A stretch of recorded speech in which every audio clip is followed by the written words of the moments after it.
నెల్లూరు జిల్లా సంఘం మండలం గాంధీజన సంఘంలో మంత్రి ఆనం పర్యటించి అభివృద్ధి కార్యక్రమాల్లో పాల్గొన్నారు. ఇంటింటికి వెళ్లి ఎన్టీఆర్ భరోసా పెన్షన్ నగదును అర్హుల లబ్ధిదారులకు అందజేశారు.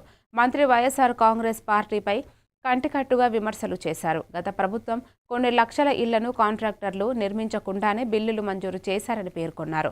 ప్రస్తుతానికి ఆర్థిక కష్టాలున్నప్పటికీ టీడీపీ ప్రభుత్వం రాష్ట్ర అభివృద్ధికి నిధులు సమకూర్చుతూ కృషి చేస్తుందని తెలిపారు. సంగీత మండలం వీర్లగుడిపాడు బ్రిడ్జి నిర్మాణానికి 25 కోట్లు, ఆత్మకూరు నియోజకవర్గంలోని గ్రామీణ సీసీ రోడ్ల నిర్మాణానికి 27 కోట్ల రూపాయలు నిధులు మంజూరు చేసినట్లు స్పష్టం చేశారు. ప్రతి నెల 1వ తారీఖున ఎన్టీఆర్ భరోసా పెన్షన్ పంపిణీ కార్యక్రమం ఆగదని ధీమా వ్యక్తం చేశారు. వైఎస్ఆర్ ప్రభుత్వంలో ఏర్పడినటువంటి విషయం మనందరికీ తెలుసు.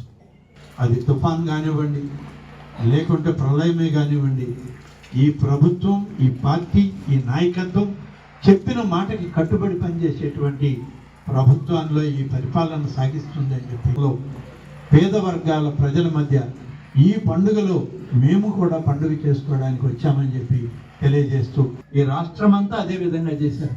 కొన్ని లక్షల ఇళ్ళు కట్టినట్టు చూపించి కట్టకుండానే కాంట్రాక్టర్లు, అప్పుడు ఉన్నటువంటి ప్రభుత్వంలో ఉన్న నాయకులు ఆ డబ్బంతా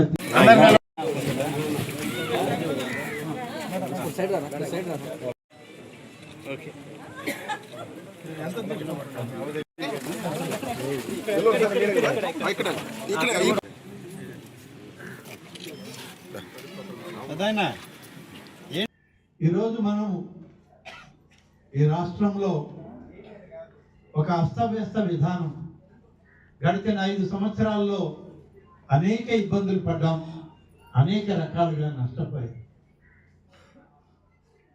అన్ని రకాలుగా